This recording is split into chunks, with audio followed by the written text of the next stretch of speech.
सबको कथा पता है, गजेंद्र का पैर ग्राह ने पकड़ लिया। गजेंद्र ने थोड़ी देर तो सोचा कि जब इसको पता चलेगा ना कि मैं कौन हूं तो हाथ जोड़े फिरेगा, अरे मैं त्रिकूट पर्वत का राजा गजेंद्र, इसने मेरा पांव पकड़ लिया, जल का जीव, कोई बात नहीं, थोड़ी देर पकड़ के रहने दो। लेकिन थोड़ी देर की जगह वो और ज्यादा बलशाली होता चला गया। 3 दिन हो गए और गजेंद्र बाहर नहीं आ पाए। पत्नी चली गई, बच्चे सब छोड़ छोड़ करके चले गए। गजेंद्र को वास्तविकता पता चलने लग गई, संसार में जिनके लिए मैंने सब कुछ किया, आज मेरी विषम परिस्थिति आई तो सब छोड़ के चले गए मुझे, यहां कोई नहीं है अपना। तो गजेंद्र जो था वो अपने पूर्व जन्म में इंद्रद्युम्न नाम का एक राजा था। बहुत ध्यान से सुनिए, इंद्रद्युम्न नाम का राजा था और उस राजा के भेष में उसने अपने ठाकुर जी के लिए इस स्तुति को बनाया था, गजेंद्र मोक्ष स्तुति को। लेकिन उनसे एक अपराध बना जिसके कारण उनको पुनर्जन्म में गजेंद्र एक जानवर बनना पड़ा। वो अपराध क्या था? अपने ठाकुर जी की सेवा कर रहे थे और तभी किसी संत का आगमन हुआ। तो संत जैसे ही आए तो इनको पता चल गया था कि मेरे घर पर एक संत आए हैं, लेकिन इन्होंने फिर भी क्या किया, उनकी तरफ देख करके एक बार भी ऐसे नहीं कहा कि महाराज जी विराजो, मैं सेवा कर रहा हूं, बल्कि देख करके मन में विचार किया अब इनको प्रणाम और करना पड़ जाएगा। तो ऐसा नजरअंदाज करके सेवा ही करने लगे, मानो उनको ऐसा लगे कि मैंने देखा ही नहीं है। और इस वैष्णव अपराध के कारण, सोचिए कितनी छोटी सी बात है ये, कि आपके घर कोई महापुरुष आए और आपने उनको देख करके 1 मिनट के लिए बस नजरअंदाज किया, और सेवा करने के बाद इंद्रद्युम्न राजा ने, किसी सेवक ने जगह, वो संत आए, अच्छा अच्छा अच्छा, अरे महाराज जी मैं तो पहचान ही नहीं पाया, आप पधारे थे, जबकि वो जानते थे कि आए हैं। और इसी अपराध का दंड मिला उनको कि उनको पुनर्जन्म लेना, मतलब दूसरे जन्म में उनको गजेंद्र बन के आना पड़ा। गजेंद्र बन के आए, जब ग्राह ने पकड़ लिया, परिवार सब छोड़ के चला गया, 3 दिन तक कोई निकाल नहीं पाया। तब नेत्र बंद करके उसने मन में विचार किया कि मैं किसके लिए आया हूं पृथ्वी पर, कोई मेरा नहीं है। हे नाथ, मेरे पूर्व जन्म का कोई संचित पुण्य तो होगा मेरे जीवन में जिसकी वजह से मेरा जन्म हुआ है। कृपा करके उस पुण्य के फलीभूत ही मुझे कुछ आस्वादन कराने का अवसर दीजिए। तुरंत गजेंद्र को अपने पूर्व जन्म की रची हुई वो स्तुति याद आ गई और गजेंद्र ने गाई। गजेंद्र मोक्ष स्तुति में किसी का नाम नहीं है, ना इंद्र का नाम, ना देवी का नाम, ना देवताओं का नाम, ना महादेव का नाम, ना ब्रह्मा जी का नाम। बस गजेंद्र गाता जा रहा है। आकाश में सारे देवता खड़े हैं और सब अपने अपने वाहन लेके खड़े हैं। बोले गजेंद्र तू एक बार बोल तो सही, हमारा नाम हम अभी भी आते हैं। गजेंद्र ने किसी का नाम नहीं बोला। इतने में नारायण खड़े हुए, गरुण जी को बुलाए, इधर आओ। लक्ष्मी जी फिर बोली, आप क्यों जा रहे हो? आपका नाम लिया उसने? देवी, लावारिश स्तुति है और लावारिश पे मेरा अधिकार है, उसमें किसी का नाम नहीं है, इसका मतलब वो मेरी है। आइए गरुण जी पधारिए। गरुण पर बैठे और तुरंत जैसे ही गए हैं गजेंद्र की रक्षा करने के लिए, पूरी स्तुति में गजेंद्र ने नाम नहीं बोला। अंतिम श्लोक में जैसे ही गजेंद्र ने आकाश में देखा, शंख चक्र गदा पद्मधारी साक्षात नारायण रक्षा के लिए आ रहे हैं, तब गजेंद्र ने उसी सरोवर के पुष्प को तोड़ के ऊपर की ओर किया और अंतिम स्तुति अंतिम श्लोक में कहता है, नारायण खिल गुरु भगवन नमस्ते। ऐसे हैं हमारे ठाकुर जी, अमानी, मान रहित। और एक बात हम आपको कह दें, जैसे लड़का लड़की ब्याह करते हैं तो गुण मिलाते हैं ना, आजकल दूसरा फॉर्मेट शुरू हो गया है कि पहले ही बात, बहुत ध्यान से सुनिएगा, भागवत जी का विषय क्या है, भागवत जी का अधिकारी कौन है, भागवत जी का संबंध क्या है और प्रयोजन क्या है। ये 4 बातें किसी भी फील्ड में आप जाएंगे, ये चारों चीजें आपको पता होनी चाहिए, विषय, अधिकारी, संबंध और प्रयोजन। जैसे लॉ है, उसका विषय आपको पता है, विषय क्या है। दूसरी बात, अधिकारी कौन है, जो इतना अध्ययन कर चुका होगा, जो इतने नियम जानता होगा, जिसने ये किताबें पढ़ी होंगी, जिसने ये एग्जाम्स क्लियर होंगे, वो अधिकारी। फिर तीसरी बात आती संबंध। उसका संबंध क्या है? बोले उसका संबंध न्यायालय से है, वो न्याय दिलाने के लिए ऐसा बना है। और अंतिम बात आती है प्रयोजन। प्रयोजन क्या है? प्रयोजन क्या है? किसी भी व्यक्ति का कोई भी पक्ष हो, वो पक्ष स्पष्ट रूप से कैसे प्रस्तुत किया जाए, ये उसका प्रयोजन है। किसी भी फील्ड में आप जाएंगे, चारों चीजें अनिवार्य है: विषय, अधिकारी, संबंध और प्रयोजन। भागवत जी के ये चारों क्या है? तो सबसे पहली बात विषय। तो धर्म प्रोजित कैतवोत्र परमो निर्मत्सराणां सतां वैद्यं वास्तवमत्र वस्तु शिवदं तापत्रयोन्मूलनम्।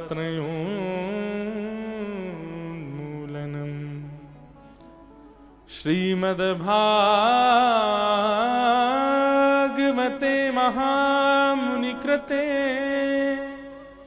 किं वा परैरीश्वरः सद्यो हृद्यवरुध्यते त्रिकृतिभिः शुश्रूषुभिस्तत्क्षणात्। वृंदावन में अष्ट सखा हैं। ठाकुर जी के कलयुग में 8 सखा हुए।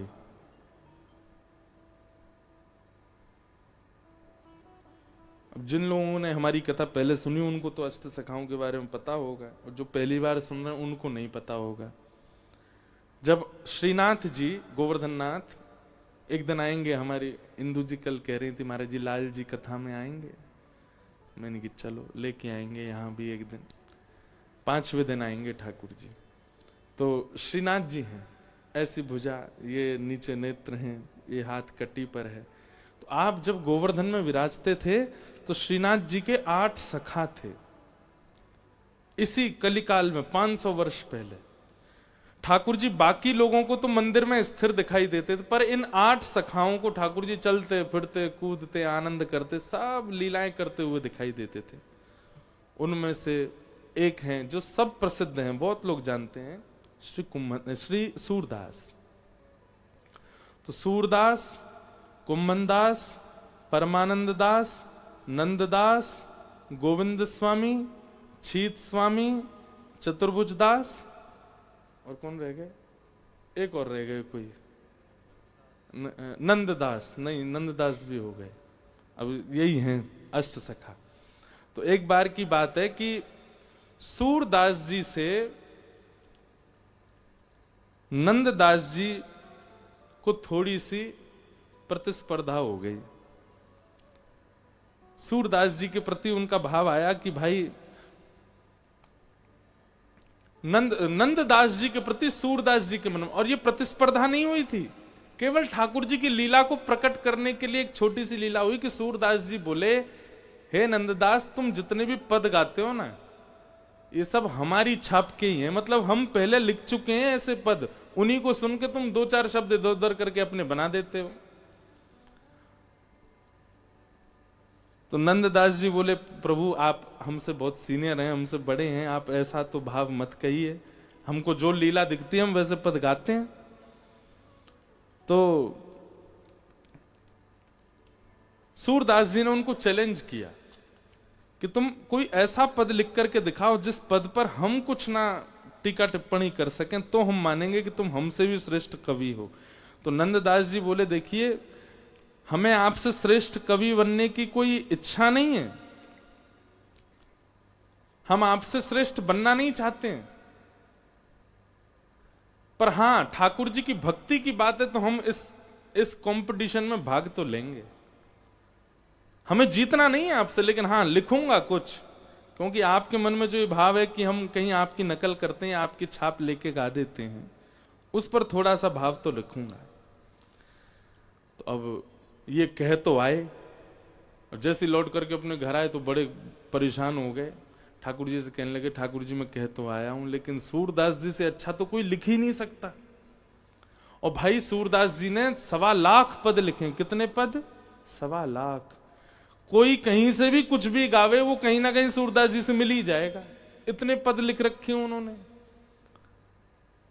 मतलब ठाकुर जी के रस पक्ष का, वीर पक्ष का, कृपा पक्ष का, सब पक्षों को लिखा है। कोई पक्ष छोड़ा ही नहीं किसी के लिए। अब कोई कुछ भी लिखे, उसमें छाप कहीं ना कहीं सूरदास जी के पद की कहीं ना कहीं से तो आ ही जाती है। नंददास जी बोले, ठाकुर जी मैं कह तो आया हूं उनसे, लेकिन मैं कुछ भी लिखूंगा वो कहीं ना कहीं सूरदास जी के किसी पद से तो मेल खा ही जाएगा। अब मैं क्या करूं? तो व्याकुल होकर के नंददास जी रोते रहे रात भर। अब क्या होगा, कल तो मेरी बड़ी बदनामी हो जाएगी और ये वो सब सोचने लगे। बोले मुझे जीतना नहीं है, लेकिन कुछ ऐसा तो होता। तो रात्रि में जब रोते रोते आप सो गए तो ठाकुर जी आए आपके कक्ष में, और आपकी कलम और किताब जहां रखी रहती थी ठाकुर जी ने उठाई, दिया जलायो, बढ़िया प्रकाश कियो, ठाकुर जी लेकर के ठाकुर जी स्वयं लिख रहे एक पद। वो इतना सुंदर पद है, वो पद मुझे मिल नहीं रहा है, मिलेगा मैं कल आपको सुनाऊंगा जरूर। ठाकुर जी ने अपने हाथ से पद लिखा, और वो ऐसी लीला लिख करके गए जो सूरदास जी के भी चित्त में कभी नहीं आई थी। ठाकुर जी की गौचारण लीला है, और गौचारण लीला में एक ऐसा भाव था जो सूरदास जी ने भी नहीं सोचा। अब ठाकुर जी रात भर बैठे लिख करके, और उस पद को नंददास जी की छाप, अंत में नंददास जी का नाम लिख दिया, और लिख करके ठाकुर जी प्रेम से उसको पधरा के चले गए। सुबह नंददास जी उठे, बोले अब मैं क्या भाग जाता हूं व्रत छोड़ के, क्योंकि रहूंगा तो वो आ जाएंगे मुझसे पूछने, हाँ भाई क्या लिखा तुमने। सब सामान समेटने लगे। वो किताब जिसमें पद लिखते थे वो उठाई, तो कलम बीच में रखी थी। जैसे ही खोल करके देखा तो एक नवीन रचना, और लेखनी, हर व्यक्ति अपनी लेखनी जानता है, लेखनी इतनी सुंदर कि एक एक अक्षर पर ही नेत्र टिक रहे हैं। जैसे उस पद को उन्होंने पढ़ा, एक अद्भुत भाव। ठाकुर जी गैया चराने जाते हैं, और जब ठाकुर जी गैया चराने, भाव सुन लीजिए, पद मुझे याद नहीं, भाव सुनो। ठाकुर जी गैया चराने जाते हैं, तो जब गैया चराने जाते हैं तो ठाकुर जी, गैया तो वन में विचरण कर रही है, कोई घास खा रही है, कोई जल पी रही है, कोई कहीं चल रही है। ठाकुर जी इतनी देर क्या करते हैं? तो ठाकुर जी कभी तो बंसी बजाने लगते हैं, कभी कुछ यशोदा मैया ने दिया तो पा लेते हैं, और फिर थोड़ी देर बाद ठाकुर जी पेड़ के नीचे लेटे रहते हैं, कभी लता पत्रों को उछालते रहते हैं। कोई फोन तो था नहीं, ठाकुर जी कोई गेम खेल रहे हैं, क्या करें? तो ठाकुर जी कौतुक करते हैं। कैसा कौतुक?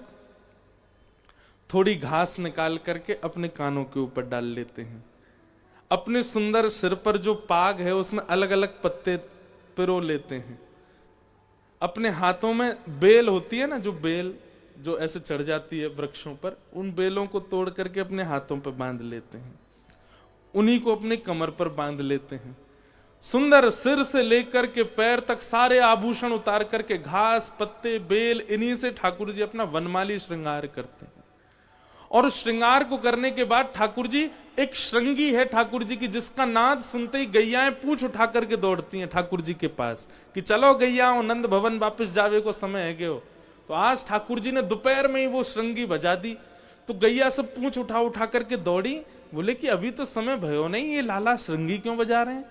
और जैसे ही गोपियों ने आकर, जैसे ही गैयाओं ने आकर के ठाकुर जी को देखा, ठाकुर जी के यहाँ पत्ता पिरोए भये हैं, कानन के ऊपर घास लगी है, यहाँ पे बेल लगी है, कमर पे बांध रखी है, इतना सुंदर वनमाली भेष ठाकुर जी ने बना रखो है। तो गैयाएं इतनी प्रसन्न हो जाती हैं। बोले अच्छा, तो लाला यूं कह रहे हैं बगीचा में मत चरो, मैंने सब अपने ऊपर डाल लियो, मुंह में ही चल लो।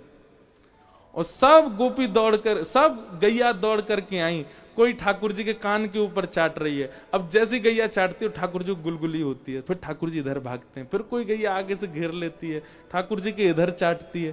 तो इस प्रकार ठाकुर जी अपना वन में गौ चराते हुए मन लगा रहे हैं। इस पद को ठाकुर जी ने लिखा। नंददास जी पहले तो बहुत रोए, उस भाव, बोली किसी के चित्त में आने वाला भाव ही नहीं है, कौन सोच सकता है ऐसा? सूरदास जी आ गए और सूरदास जी जैसे ही आकर के बैठे, नंददास जी ने वो पद सुनाया।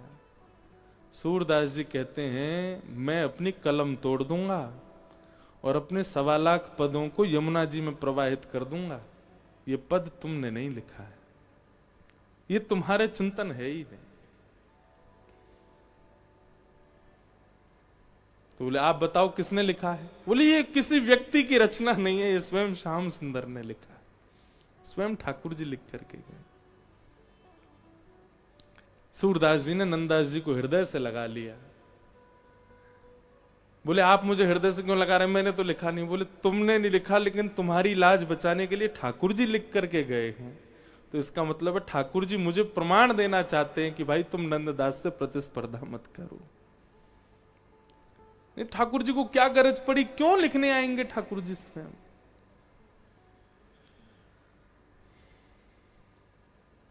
अद्भुत।